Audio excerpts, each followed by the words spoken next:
میں نے جو سورہ احزاب کی آیت نمبر 57 آپ کے سامنے تلاوت کی ہے، ان الذین یؤمنون اللہ ورسولہ لعنهم اللہ فی الدنیا والآخرہ واعد لهم عذابا مہینا، میں اپنا موضوع دہراتا چلوں۔ میں نے آج قرآن پاک، قرآن مجید، فرقان حمید اور احادیث مبارکہ کی روشنی میں آپ کو یہ بتانا ہے، قرآن کا پیغام اور احادیث کا پیغام، کہ قرآن کی نص سے اور احادیث مبارکہ سے اذیت رسول کا مرتکب مولا حسین علیہ السلام کو شہید کرنے والا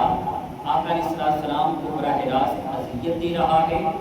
اسی وجہ سے وہ براہ راست کافر ہے اور اس پہ دنیا میں بھی لعنت ہے اور آخرت میں بھی لعنت ہے۔ میں یہ کوشش کروں گا، میں ناکارہ سا طالب علم، مدنہ سا طالب علم ہوں، میں کوئی علامہ یا فہامہ نہیں، میں نے صرف آپ کو قرآن کا پیغام پہنچانا ہے۔ کہ میں یہ دعا کرتا ہوں اللہ رب العزت کے حضور کہ آقا علیہ السلام کے صدقے سے ہمیں وہ یکسوئی نصیب ہو جائے، وہ درد نصیب ہو جائے، وہ پیار، محبت، عقیدت، شعور اور وہ جذبہ نصیب ہو جائے کہ ہم یہ سمجھ سکیں، ہمیں وہ پروردگار یہ سمجھ عطا کرے قرآن کی روح سے اور احادیث مبارکہ کی روح سے کہ مصطفیٰ علیہ السلام کو اذیت دینے والا براہ راست کفر کا مرتکب ہے،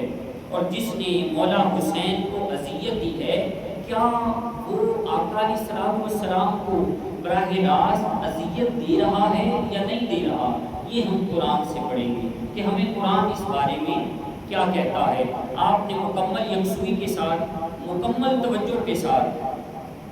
یہ اپنی توجہ کو مرکوز کرنا ہے، وہ درد لے کے بیٹھنا ہے، یہ نہ سوچنا کہ ہم اے سی کے نیچے بیٹھے ہیں، ہوائیں چل رہی ہیں، بس وہ درد محسوس کرنا کہ جو میدان کربلا میں امام حسین نے کیا تھا، وہ درد محسوس کرنا کہ اپنے شہزادے کو اپنے دامن میں اٹھایا ہوا تھا اور کسی بدبخت نے ان کے قلب میں تیر مار دیا تھا۔ بس یہ درد اپنے دل میں رکھنا، سمجھ آ جائے گی کہ کر وہ بلا کیا تھی اور مولا حسین کو اذیت دینا کیا تھا، اور وہ براہ راست آقا علیہ السلام کو اذیت دی جا رہی ہے۔ اب میں قرآن پاک کی طرف آتا ہوں، ہمارے پاس وقت چونکہ کم ہے، یہ موضوع بڑا طویل ہے لیکن سمجھنا ضروری ہے۔ میں مختصر کروں گا اور اس مختصر وقت میں میں یہ دعا کروں گا کہ اللہ کرے آپ کو اہل بیت کا درد سمجھ آ جائے، اہل بیت کی محبت سمجھ آ جائے۔ وہ جو غیر ہے نا، وہ اس جذبے کو، اس محبت کو، اس عشق کی شدت کو ہمارے دلوں سے نکالنا چاہتے ہیں۔ وہ یہ کہتے ہیں کہ یہ ایک نفس انسانی کا قتل ہے، یہ ایک نفس انسانی کا قتل ہے، اور جو قاتل ہے وہ صرف ایک کہہ لیں کہ مجرم ٹھہرا، فاسق ٹھہرا، فاجر ٹھہرا۔ ہم یہ کہتے ہیں کہ یہ نفس انسانی کا معاملہ نہیں ہے، یہ نفس مصطفیٰ کا مسئلہ ہے، یہ نفس مصطفیٰ کا مسئلہ ہے۔ یہ ڈائریکٹلی اذیت مصطفیٰ ہو رہی ہے، آقا علیہ السلام کو اذیت دی جا رہی ہے، یہ اذیت مصطفیٰ کا مسئلہ ہے، یہ اذیت مصطفیٰ کا مسئلہ ہے۔ اب کیسے ہے، میں آپ کو قرآن پاک کی طرف لیے چلتا ہوں۔ قرآن پاک میں ہے، آیت نمبر 53 ہے، سورہ الاحزاب۔ قرآن پاک کہتا ہے، بسم اللہ الرحمن الرحیم، یا ایھا الذین آمنوا لا تدخلوا بیوت النبی الا ان یؤذن لکم الی طعام غیر ناظرین اناہ۔ اے ایمان والو، میرے نبی کی اجازت کے بغیر میرے نبی کے گھر میں داخل نہ ہونا، میرے نبی کی اجازت کے بغیر کھانے کے لیے میرے نبی کے گھر میں داخل نہ ہونا۔ وَلَٰكِنْ إِذَا دُعِيتُمْ فَادْخُلُوا فَإِذَا طَعِمْتُمْ، لیکن جب میرے مصطفیٰ تمہیں اجازت دے دیں گھر میں داخل ہونے کی تو پھر تم چلے جاؤ۔ جب میرے مصطفیٰ تمہیں فَادْخُلُوا دعوت دے دے جانے کی، فَإِذَا طَعِمْتُمْ تم کھانے کے لیے چلے جاؤ، اور جب کھانا کھا لو فَانْتَشِرُوا پھر واپس چلے جاؤ، منتشر ہو ولا مستأنسین لحدیث، کہ تمہارا کھانا کھا کر میرے مصطفیٰ کے پاس بیٹھ کر گفتگو کرنا کھانے کے بعد، یہ میرے مصطفیٰ کو اذیت دیتا ہے، کہ تمہارا میرے مصطفیٰ کے گھر میں بغیر اجازت داخل ہونا یہ میرے مصطفیٰ کو اذیت دیتا ہے۔ اور پھر کیا فرمایا، واللہ لا یستحیی من الحق، اب میرے مصطفیٰ تمہیں یہ نہیں کہیں گے کہ کھانا کھا کے اٹھ کے چلے جاؤ، میرے مصطفیٰ کو شرم آتی ہے۔ واللہ لا یستحیی من الحق، اب خدا کو، اس رب ذوالجلال کو تمہیں حق بات کہنے میں کیا شرم، بس جب میرے مصطفیٰ کی پاک بارگاہ سے کھانا تناول کر لو تو اٹھ کے چلے جایا کرو، تم جو دیر تک بیٹھے رہتے ہو یہ میرے مصطفیٰ کو اذیت دیتا ہے۔ اور پھر آگے یہی آیت مبارکہ تیسری بار کیا کہا، وَإِذَا سَأَلْتُمُوهُنَّ مَتَاعًا فَاسْأَلُوهُنَّ مِنْ وَرَاءِ حِجَابٍ، کہ جب تمہیں کھانا کھانے کے دوران کسی شے کی طلب ہو، کسی شے کی حاجت ہو، تو تم ازواج مطہرات کے پردے کا خیال کرتے ہوئے اس شے کو طلب کر سکتے ہو۔ ازواج مطہرات کے پردے کا خیال کرتے ہوئے، پردے میں رہتے ہوئے اس شے کی حاجت روائی، اس شے کی طلب، اس سوال کو پیش کر سکتے ہو۔ ہاں اگر پردے کا خیال نہ کیا تو پھر تم میرے مصطفیٰ کو اذیت دو گے۔ وَمَا كَانَ لَكُمْ أَن تُؤْذُوا رَسُولَ اللَّهِ، تم میرے مصطفیٰ کو اذیت دو گے۔ اب پھر آگے چوتھی مرتبہ کیا فرماتا ہے، وَلَا أَن تَنكِحُوا أَزْوَاجَهُ مِن بَعْدِهِ أَبَدًا، اللہ اکبر کہا، میرے مصطفیٰ کی ظاہری زندگی کے وصال کے بعد جب میرے مصطفیٰ ظاہری طور پہ وصال فرما جائیں تو تم ان کی ازواج سے نکاح نہیں کر سکتے۔ اگر تم نکاح کرو گے تو میرے مصطفیٰ کو اذیت دو گے، میرے مصطفیٰ کو اذیت دو گے۔ اب ایک بار میرے ساتھ دہرائیے، اللہ رب العزت نے کن کن فعل سے، کن کن امور سے مومنین کو، مومنوں کو اللہ خطاب فرما رہا ہے۔ یا ایھا الناس نہیں کہا، یا ایھا المسلمین نہیں کہا، یا ایھا المؤمنین کہا، کہ اے مومنوں لا تدخلوا بیوت النبی، میرے نبی کی اجازت کے بغیر گھر میں داخل نہ ہونا یہ میرے نبی کو اذیت دیتا ہے۔ ہاں جب میرے مصطفیٰ تمہیں کھانے کے لیے بلا لیں چلے جاؤ، کھانا کھا کر فوراً اٹھ کے چلے جایا کرو، تمہارا دیر تک وہاں ولا مستأنسین لحدیث گفتگو کرتے رہنا یہ بھی میرے مصطفیٰ کو اذیت دیتا ہے۔ اور پھر تیسرا کیا فرمایا، جب تم کھانا کھا رہے ہوتے ہو نا تو تم خیال کیا کرو تمہیں کسی شے کی حاجت ہو جائے، کسی شے کی طلب ہو، کسی شے کی ضرورت ہو تو تم پردے کا خیال کرتے ہوئے اس شے کو طلب کر سکتے ہو۔ اگر ازواج مطہرات کے پردے کا خیال نہ کیا تو تم میرے مصطفیٰ کو اذیت دو گے، میرے مصطفیٰ کو اذیت دو گے۔ وَلَا أَن تَنكِحُوا أَزْوَاجَهُ مِن بَعْدِهِ أَبَدًا، اور چوتھی بات کیا کہی کہ میرے مصطفیٰ کی ظاہری زندگی کے وصال کے بعد تم میرے مصطفیٰ کی ازواج سے نکاح نہیں کر سکتے، اگر کرو گے تو تم میرے مصطفیٰ کو اذیت دو گے۔ اب آپ نے اللہ تبارک و تعالیٰ کی طرف سے جو امور بتائے گئے، جو فعل بتائے گئے کہ کن کن باتوں سے میرے مصطفیٰ کو اذیت پہنچتی ہے، کن کن امور سے میرے مصطفیٰ کو اذیت پہنچتی ہے۔ اگر میں یہ کہوں کہ اس رب العالمین نے ایک پیمانہ مقرر کر دیا، ایک معیار مقرر کر دیا، ایک کسوٹی بنا دی کہ یہ باتیں ہیں، اگر ان باتوں سے میرے مصطفیٰ کو تم اذیت پہنچاتے ہو تو میں نے باتیں آپ کو 2 بار دہرا دی، اگر اب آپ نے ان کو ذہن نشین رکھنا ہے، بھولنا نہیں۔ پھر آیت کے اینڈ پہ اللہ تبارک و تعالیٰ فرماتے ہیں ان ذالکم کان عند اللہ عظیما، اگر یہ امور تم کرو گے تو یہ بہت بڑے فعل ہیں اس کی پاک بارگاہ میں، اگر تم میرے مصطفیٰ کو اذیت دو گے۔ اب آپ اسی وقت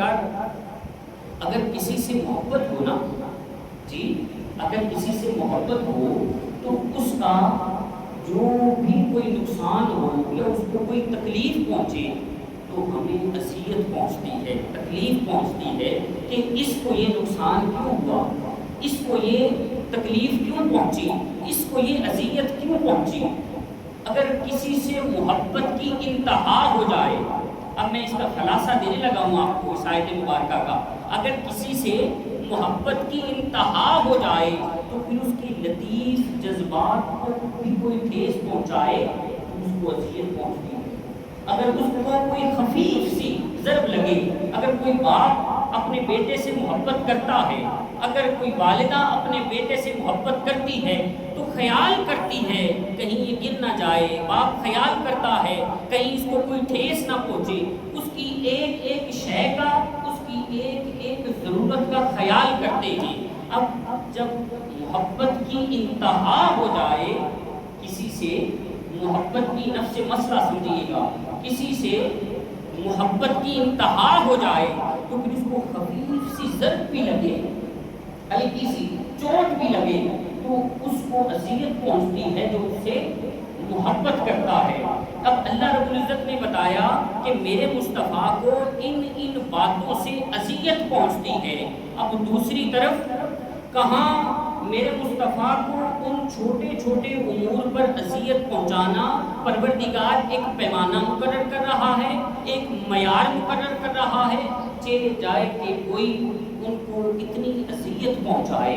ان کو اتنی تکلیف پہنچائے، اذیتوں کی انتہا کر دے کہ کسی کو جسمانی اذیت دے،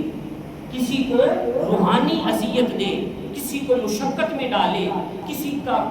گلا کاٹ دے، کسی کو ذبح کر دے،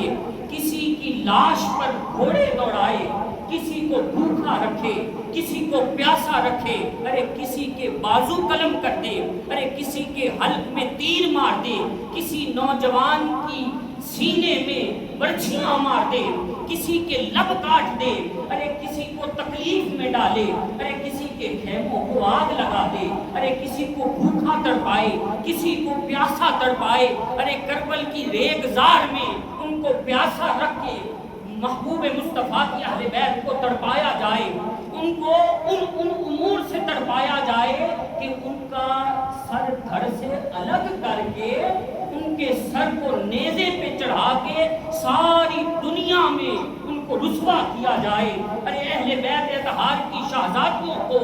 کرب و بلا کے میدان سے لے کر دمشق کے بازار تک پیدل چلایا جائے، ان کو تکلیف میں رکھا جائے، ان کو سنگل باندھ دیے جائیں، ان کو قید میں رکھا جائے اور ان کو قید میں شہید کر دیا جائے، ارے ان کے ان رخساروں پر چھڑی ماری جائے جن کو محمد مصطفیٰ چوما کرتے تھے، ارے ان کو اتنی ذلت دی جائے کہ جہاں ذلت کی انتہا ہو جائے تو پھر وہ اذیت کس زمرے میں آتی ہے، وہ اذیت کس زمرے میں آتی ہے۔ احباب ذی وقار ان احباب کا، ان ہستیوں کا وہ مقام ہے جو اللہ رب العزت نے ان کو عطا کیا آقا علیہ السلام کے صدقے، اور آقا علیہ السلام ان سے شدید محبت فرماتے، آقا علیہ السلام ان سے مودت فرماتے۔ اب نفس مسئلہ ہے اذیت مصطفیٰ صلی اللہ علیہ وآلہ وسلم۔ اب کہاں پر قرآن کیا کہہ رہا ہے کہ لوگوں جب تم کھانا کھا لو، مومنوں جب تم کھانا کھا لو تو بیٹھے نہ رہا کرو، یہ تو تمہارا دیر تک بیٹھے رہنا ہے یہ میرے مصطفیٰ کو اذیت دیتا ہے۔ اب تمہارا دیر تک بیٹھے رہنا میرے مصطفیٰ کو اذیت دیتا ہے تو کہاں ذلت اذیت کی انتہا کرتے ہیں وہ لوگ کہ میرے مصطفیٰ کے شہزادے کا سر تن سے جدا کر دیتے ہیں، ارے ان کا سر تن سے جدا کر کے نیزے پہ چڑھا دیتے ہیں، ارے ان کو بھوکا رکھتے ہیں، پیاسا رکھتے ہیں، ارے اذیت کی انتہا کر دیتے ہیں۔ تو پھر قرآن نے جب یہ امور بتا دیے نا، قرآن نے جب یہ بتا دیا، کسوٹی بتا دی، معیار مقرر کر دیا، پیمانہ مقرر کر دیا کہ کن کن باتوں سے میرے مصطفیٰ کو اذیت پہنچتی ہے، اب اس کا حکم کیا ہے؟ قرآن کیا کہتا ہے؟ آئیے، ان الذین یؤذون اللہ ورسولہ لعنہم اللہ فی الدنیا والآخرہ واعد لهم عذابا مہینا۔ ان الذین یؤذون اللہ ورسولہ، بے شک جو لوگ میرے مصطفیٰ کو اذیت دیتے ہیں وہ میرے مصطفیٰ کو اذیت نہیں دیتے، وہ مجھے اذیت دیتے ہیں۔ اب اللہ رب العزت تو اذیت کے احساس سے پاک ہے، ان جذبات سے پاک ہے، رب کو کوئی اذیت نہیں دے سکتا، تو پھر آئیے قرآن کیا کہتا ہے؟ کہتا ہے میرے مصطفیٰ جو تیرا ادب کرے گا، یا ایھا الذین آمنوا لا تقدموا بین یدی اللہ ورسولہ، میرے مصطفیٰ جو تیرا ادب کرے گا وہ مجھ خدا کا ادب کرے گا، میرے مصطفیٰ جو تیری نافرمانی کرے گا وہ مجھ خدا کی نافرمانی کرے گا، میرے مصطفیٰ جو تیری اتباع کرے گا وہ مجھ خدا کی اتباع کرے گا، جو تیری اطاعت کرے گا وہ مجھ خدا کی اطاعت کرے گا، جو تیری حرمت کرے گا وہ مجھ خدا کی حرمت کرے گا، جو تجھ سے بے وفائی کرے گا وہ مجھ خدا سے بے وفائی کرے گا، اسی طرح جو تجھے اذیت دے گا وہ مجھ خدا کو اذیت دے گا۔ لعنہم اللہ فی الدنیا والآخرہ، اے میرے مصطفیٰ جو تجھے اذیت دے گا، لعنہم اللہ، اس پہ اللہ کی لعنت ہے، فی الدنیا والآخرہ، دنیا میں بھی اور آخرت میں بھی، دونوں جہانوں میں اس پر لعنت ہے جو میرے مصطفیٰ کو اذیت دیتا ہے، جو میرے مصطفیٰ کو اذیت دیتا ہے۔ وَأَعَدَّ لَهُمْ عَذَابًا مُهِينًا، اب سمجھیے گا لفظ عذابًا عظیما، قرآن پاک میں 3 طرح کے عذاب آئے ہیں، اللہ رب العزت نے ذکر کیے ہیں، عذابًا عظیما، عذابًا علیما، عذابًا مہینا۔ اب جو عذابًا عظیما ہے وہ کافر کے لیے بھی آیا ہے اور غیر کافر کے لیے بھی آیا ہے، اس میں تمام قسم کے گناہگار شامل ہیں، اور عذابًا علیما یہ غیر کافر کے لیے نہیں آیا، یہ دردناک عذاب کافروں کے لیے آیا ہے۔ پھر یہاں پہ جو ذکر کیا ہے عذابًا مہینا، ذلت ناک عذاب، یہ اللہ رب العزت خاص طور پہ سارے قرآن میں کافروں کے لیے لے کر آئے، عذاب مہینہ خاص طور پر کافروں کے لیے لے کر آئے ہیں۔ اب یہ آیت مبارکہ سے ثابت ہو رہا ہے جو میرے مصطفیٰ کو اذیت دے گا اس پہ دنیا میں بھی لعنت ہے اور آخرت میں بھی لعنت ہے، اور وہ کفر کا مرتکب ہوا، وہ کفر کا مرتکب ہوا۔ اور آیت مبارکہ ہے ان الذين يرمون المحصنات الغافلات المؤمنات لعنوا في الدنيا والآخرة وأعد لهم عذابا مهينا۔ اب جب کچھ بدبختوں نے سیدہ عائشہ صدیقہ رضی اللہ تعالیٰ عنہا پہ تہمت لگائی تو پھر اللہ رب العزت نے یہ آیت مبارکہ نازل کی، کہا لعنت ہو ان پر، لعنوا فی الدنیا والآخرہ، دنیا میں بھی اور آخرت میں بھی، اور ان کے لیے اللہ کی طرف سے ان پر ذلت ناک عذاب ہے، عذاب مہین ہے۔ اب آپ اسی وقت جو آقا علیہ الصلوۃ والسلام کو براہ راست اذیت دے رہے ہیں، حدیث مبارکہ کی طرف آئیں، آقا علیہ الصلوۃ والسلام جمعہ کے دن 10 محرم الحرام کے دن براہ راست روحانی طور پر میدان کربلا میں موجود ہیں، صحیح احادیث مبارکہ سے ثابت ہے۔ عن ابن عباس رضی اللہ تعالی عنہ قال رأیت النبی صلی اللہ علیہ وآلہ وسلم فیما یری النائم بنصف النہار وہو قائم۔ حضرت ابن عباس رضی اللہ تعالیٰ عنہ آپ روایت کرتے ہیں میں نے آقا علیہ الصلوۃ والسلام کو نصف نہار کے وقت خواب میں دیکھا، اشعث اغبرا، آقا علیہ الصلوۃ والسلام کے بال مبارک غبار آلود ہیں، بال مبارک غبار آلود ہیں۔ میں نے پوچھا بہی قارورۃ فیہا دم، یا رسول اللہ یہ جو شیشی ہے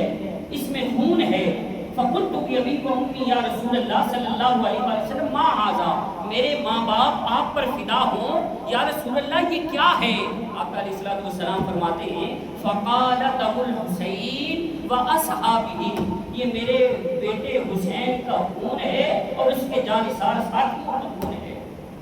جو علم ازل التقطہ منذ اليوم، جو میں سارا دن روحانی طور پہ وہ خون اکٹھا کر کے شیشی میں ڈالتا رہا۔ کس طرح ڈالتے رہے ہیں آئیں مثال دیتا ہوں کہ دیکھنے والوں نے دیکھا ہے وہ بھی منظر آنکھوں سے کہ 70 پینے والے ہیں اور دودھ کا ایک پیالہ ہے، اسی طرح وہ ایک شیشی کے لیے تمام کربلا کے شہیدوں کا خون شیشی میں جمع کیا۔ تو احباب ذی وقار آقا علیہ الصلوۃ والسلام کا تعلق دیکھیے امام حسین کے ساتھ۔ آئیے قرآن سے ایک اور مثال دے کر میں آپ کو واضح کرتا ہوں کہ آقا علیہ الصلوۃ والسلام کی امام حسین کے ساتھ محبت کا عالم کیا تھا اور ان کا مقام کیا ہے، ان کو امتیازی مقام کیا دیا اس پروردگار نے۔ یا نساء النبی لستن کاحد من النساء، اے لوگو میرے نبیوں کی جو ازواج ہیں ان کے برابر کوئی عورت نہیں ہو سکتی، میرے نبیوں کی ازواج کے برابر کوئی عورت نہیں ہو سکتی۔ کہا مولا قرآن کا حکم کہاں تک ہے؟ فرمایا قیامت تک کے لیے ہے۔ کہا اگر قرآن کا حکم قیامت تک کے لیے ہے پھر ان ازواج جیسی عورت قیامت تک نہیں ہو سکتی۔ مولا کیوں نہیں ہو سکتی؟ پھر جواب دیتا ہے وَاذْكُرْنَ مَا يُتْلَىٰ فِي بُيُوتِكُنَّ مِنْ آیَاتِ اللَّهِ، اس لیے کہ یہ میرے نبی کے گھر میں رہتی ہے، اس لیے کہ یہ میرے نبی کے گھر میں رہتی ہیں۔ پتہ چلا سارے گھر بھی ایک جیسے نہیں ہوتے، سارے گھر بھی ایک جیسے نہیں ہوتے۔ تو یہ کہتا ہے کہ محمد رسول اللہ بڑے بھائی جیسے ہیں، ارے ان کے گھر جیسا کوئی گھر نہیں ہو سکتا، تو مصطفیٰ کے خاک قدموں کی خاک تک نہیں پہنچ سکتا۔ وَاذْكُرْنَ مَا يُتْلَىٰ فِي بُيُوتِكُنَّ مِنْ آیَاتِ اللَّهِ، اس لیے ان عورتوں جیسی کوئی عورت نہیں ہو سکتی کیونکہ یہ میرے نبی کے گھر میں رہتی ہیں، اس گھر میں جس میں اللہ کی آیات آتی ہیں۔ اب کوئی زوجہ محترمہ 23 برس کی عمر میں آقا کے گھر میں آئی، کوئی 55 برس کی عمر میں آقا کے گھر میں آئی، کوئی 18 برس کی عمر میں آقا کے گھر میں آئی، جب تک پچھلی زندگی گزار چکی اس کا ذکر نہیں کر رہا، جب وہ میرے مصطفیٰ کے گھر میں داخل ہو گئی ان جیسی عورت کوئی نہیں ہو سکتی۔ ان کی برابری میرے مصطفیٰ سے لے کر آج تک اور آج سے لے کے قیامت تک کوئی پارسا ہو، کوئی صالحات ہو، کوئی عابدات ہو، کوئی ساجدات ہو، کوئی جتنی عورت پرہیزگار ہو، متقی ہو، وہ میرے مصطفیٰ کی زوجہ کے برابر نہیں ہو سکتی، ان عورتوں کے برابر نہیں ہو سکتی۔ اگر میرے مصطفیٰ کی صحبت کا شرف مل جائے تھوڑی دیر کا تو ان جیسا کوئی نہیں ہو سکتا، تو پھر ان کا مقام کیا ہوگا جن کے وجود کے اندر خون نبوت ہو، جن کے وجود کے اندر خون نبوت ہو، رسول اللہ جن کو اپنی زبان مطہر چشمائیں، رسول خدا جن کے کان میں پہلے کلمات اذان کہے، رسول خدا جن کو گھٹی دے، رسول خدا جن کو کہے لحم کا لحمی، جسم کا جسمی، رسول خدا جن کے لیے کہے ابناؤنا و ابناؤکم، رسول خدا جن کے لیے کہے نساؤنا و نساؤکم، رسول خدا جن کے لیے کہے انفسنا و انفسکم، رسول خدا جن کے لیے کہیں یہ میرے جگر کا ٹکڑا ہے، رسول خدا جن کے لیے کہیں ارے یہ میرے جسم کا ٹکڑا ہے، رسول خدا جن کو اپنے کندھوں پر بٹھا کر مدینہ کے بازار پھرائیں، رسول خدا جن کو اپنے کندھوں پہ بٹھا کر مسجد نبوی کی سیریں کروائیں، ارے رسول خدا جن کے لیے اپنے سجدے کو طول دے دے، رسول خدا ان سے عشق کرتے ہوں، ان کے مقام کا عالم کیا ہوگا، ان کے مقام کا عالم کیا ہوگا۔ تو احباب ذی وقار حضرت ام سلمہ فرماتی تھی کہ میں نصف نہار کے وقت سوئی ہوئی ہوں، آقا علیہ الصلوۃ والسلام میرے خواب میں تشریف لائے اور آقا علیہ الصلوۃ والسلام کے بال مبارک گرد آلود ہیں۔ میں نے پوچھا یا رسول اللہ کیا ہوا؟ کہا اے ام سلمہ میں کرب و بلا میں موجود ہوں، میرے حسین کو شہید کر دیا گیا ہے اور یہ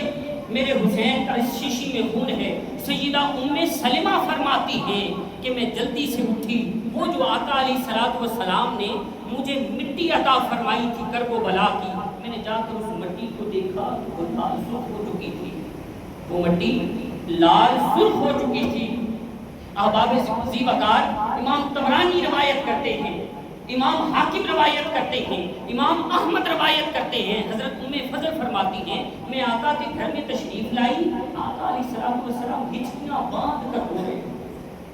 آقا علیہ الصلوۃ والسلام ہچکیاں باندھ کر رو رہے ہیں۔ میں بڑی پریشان ہو گئی، میں جلدی سے دوڑی، جب حجرہ مبارک کے اندر تشریف لے گئی نا تو دیکھا آقا علیہ الصلوۃ والسلام ہچکی باندھ کے رو رہے ہیں۔ میں نے پوچھا یا رسول اللہ کیا ہوا،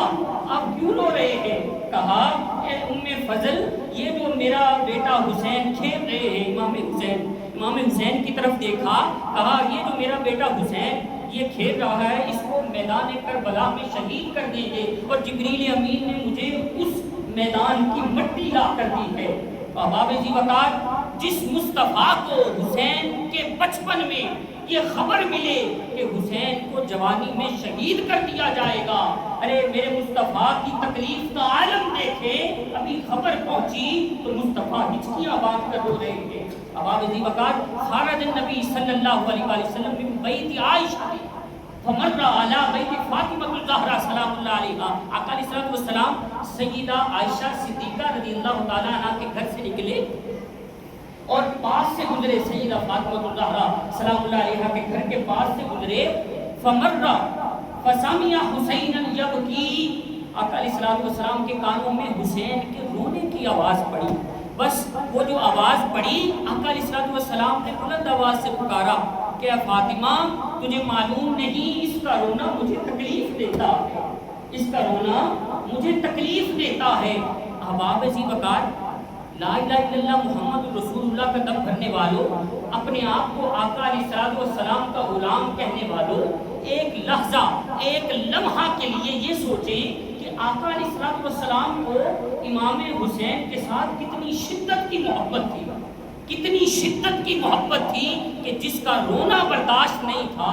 کتنی شدت کی محبت تھی، ارے جس کے لیے سجدے کو طول دے دیتے تھے۔ آقا علیہ الصلوۃ والسلام سجدہ فرما رہے، حسنین کریمین آئے اور آقا علیہ الصلوۃ والسلام کی پشت مبارک پر بیٹھ گئے۔ اب راوی کہتے ہیں صحابہ لوگ اتارنے لگے، آقا علیہ الصلوۃ والسلام نے نماز میں اشارہ کر دیا نہ اتارنا، نماز میں اشارہ کر دیا نہ اتارنا۔ جب نماز مکمل ہوئی،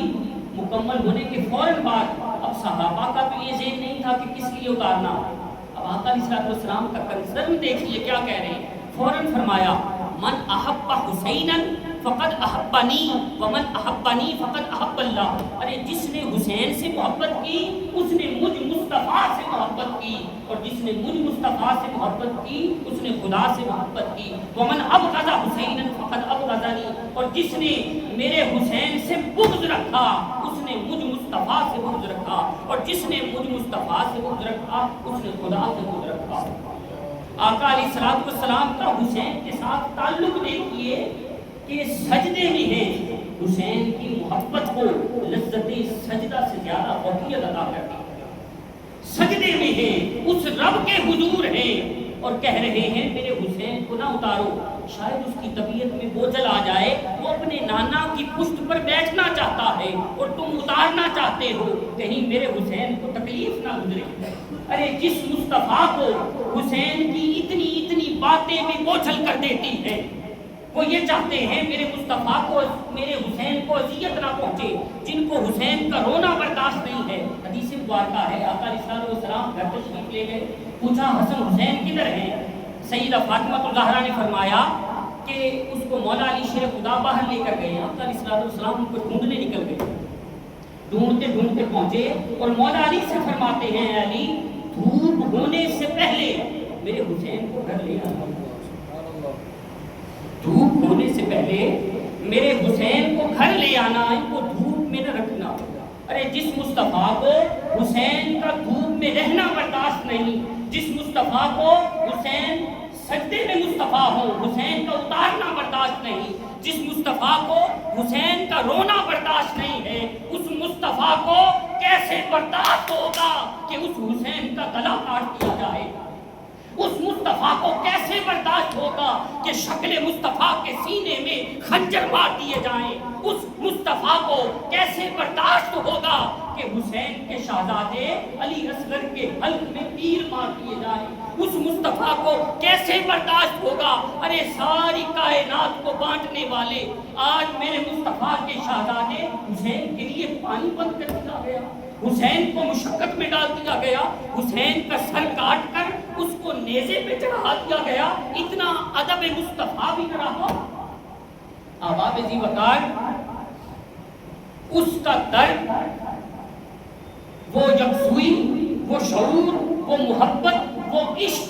عشق کی انتہا جب ہو جاتی ہے پھر پتہ چلتا ہے کہ کسی کی طبیعت میں اگر بوجھ بھی آ جائے وہ بھی اذیت لگتی ہے،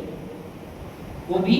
اذیت لگتی ہے۔ قرآن نے بتا دیا کس وجہ سے میرے مصطفیٰ کو اذیت پہنچتی ہے، اور پھر قرآن نے حکم بھی دے دیا کہ جو میرے مصطفیٰ کو اذیت دے گا وہ دنیا میں بھی لعنتی ہے اور آخرت میں بھی لعنتی ہے اور وہ کفر کا مرتکب ہے، تو پھر آپ یہاں پہ خود فیصلہ کر لیجئے کہ میرے مصطفیٰ کو کتنی دردناک اذیت دی گئی، حسین کو شہید کر کے کتنی دردناک اذیت دی گئی، اس کے لاشے پہ گھوڑے دوڑائے گئے، اس کی لاش کا بھی ادب نہ کیا گیا۔ اب آپ عزیز وقار، ہم تو وہ مسلمان ہیں جو ان کے عشق پہ جی رہے ہیں۔ یہ جو قافلہ کرب و بلا کا دمشق کے بازار میں پہنچا نا، تو نیزے پہ تھے سر امام حسین علیہ السلام کے اور ان کے تمام جانثاروں کے۔ ایک بوڑھی خاتون تشریف لائیں، بوڑھی خاتون تشریف لائیں اور انہوں نے اعلان کیا کہ جس نے جو جو کچھ کھانا پلانا ہے ان باغیوں کو، ان قیدیوں کو کھلا دے۔ ارے بدبختو، کن کو باغی اور قیدی کہہ رہے ہو جن کے صدقے ہمیں غیر کافر اور اسلام کی وہ نعمت ملی کہ ہم آج بھی ان کا نام لے کر جی رہے ہیں۔ ان کو قیدی کہا جا رہا ہے، ان کو باغی کہا جا رہا ہے۔ جب وہ کھانا لے کر آئیں، سارے بچوں کو دیا، پانی دیا نا، تو سیدہ زینب سلام اللہ علیہا نے اس بوڑھی خاتون کو کہا کہ اے بی بی، مانگو کیا مانگتی ہو، ہمارے دامن میں دعا کے سوا ہے کچھ نہیں، مانگو کیا مانگتی ہو۔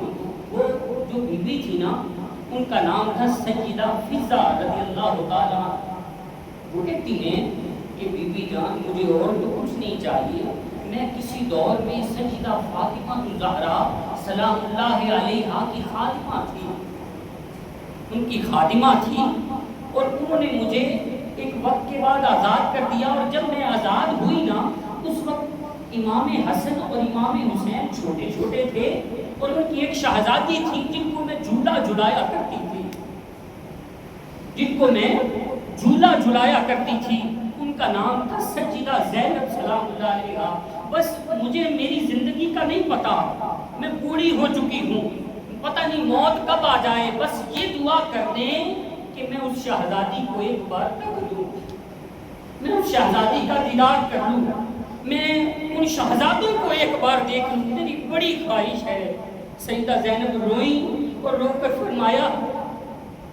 اے بی بی، جس زینب کو تو دیکھنا چاہتی ہے تیری دعا قبول ہو گئی، جس حسین کو تو دیکھنا چاہتی ہے تیری دعا قبول ہو گئی۔ پردہ اٹھایا اور کہا، تک لو، یہ زینب ہے جس کو تو جھولا جھلایا کرتی تھی، جس کو تو جھولا جھلایا کرتی تھی، اور وہ جو نیزے پہ قرآن سنا رہا ہے تو حسین ابن علی ہے، وہ حسین ابن علی ہے۔ ارے لوگوں، ہم کہتے ہیں، ہم کیا ساری دنیا پتہ نہیں کدھر چل پڑی، حسین کے غم میں رونا کہاں لکھا ہے؟ آؤ میں تجھے بتاتا ہوں، حسین کے غم میں خود میرے مصطفیٰ روئے ہیں، حسین کے غم میں خود میرے مصطفیٰ روئے ہیں۔ لوگ بڑے ہو کر شہید ہوتے ہیں، میرے حسین جوان ہی شہید ہوتے ہیں۔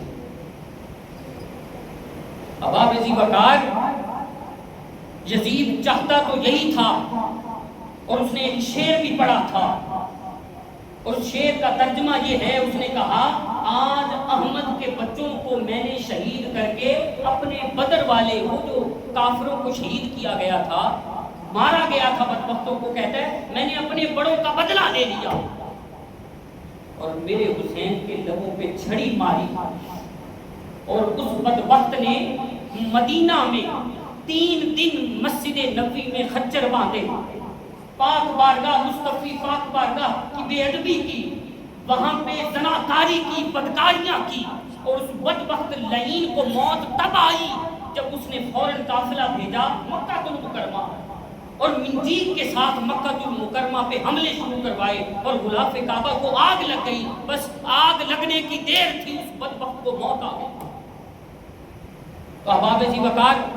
یزید کا آج بھی کوئی نام لیتا ہے تو بڑا اداس سا جاتا ہے، اس بدبخت کی نسل کو دیکھنا گوارا نہیں کرتا۔ اور جو حسین، اس نے اپنی ساری خانوادے کو لٹوا کر بتا دیا کہ میرے نانا کا دین قیامت تک زندہ رہے گا۔ حسینیت ہے جہاں کا صحرا، حسینیت تو فنا نہیں ہے، حسین جذبوں میں بس رہا ہے، حسین اب بھی گیا نہیں ہے، وہ نور حق کے وصال میں ہے، وہ قدسیوں کے خیال میں ہے، وہ جلوہ بے مثال میں ہے، کبھی سحر کے جمال میں ہے، کبھی وہ کرنوں کی چال میں ہے، کبھی وہ صبر و کمال میں ہے، کبھی وہ جرت کی ڈھال میں ہے، کبھی خطیبوں کے کال میں ہے، کبھی فقیروں کے حال میں ہے، کہیں وہ خوشبوؤں کی دھمال میں ہے، کہیں وہ اشکوں کی دھار میں ہے، کہیں حق کی پکار میں ہے، کہیں وفا کے حصار میں ہے، کہیں دلوں کے قرار میں ہے، کہیں غم سوگوار میں ہے۔ جہاں غلاموں کی بھیڑ امڈے وہ ان غلاموں کے پیار میں ہے، اور جہاں یزیدوں کا جم کٹا ہو وہ حیدری ذوالفقار میں ہے۔ حسین ڈھلتا ہے روشنی میں، حسین رہتا ہے آگہی میں، حسین تابع ہے دلکشی میں، حسین بستا ہے دلبری میں، حسین انداز سربری میں، حسین ملتا ہے بندگی میں۔ ارے حسین زندہ ہے ہر صدی میں، روحوں کی روانیوں میں، کہیں خدا کی نشانیوں میں، کہیں زمانے میں آج تیرا یزید کوئی نشان نہیں ہے۔ نگر نگر میں، گلی گلی میں حسین اب بھی گیا نہیں ہے، حسین اب بھی گیا نہیں ہے۔ تو احباب ذی وقار، میں نے قرآن پاک اور احادیث مبارکہ سے آپ احباب کے پاس یہ جو نفس مسئلہ ہے آپ کے سامنے پیش کر دیا ہے، اور یہ ثابت کیا ہے کہ جو میرے مصطفیٰ کو اذیت دیتا ہے وہ بدبخت لعین ہے، وہ کافر ہے۔ براہ راست میرے مصطفیٰ کو اذیت دینے والا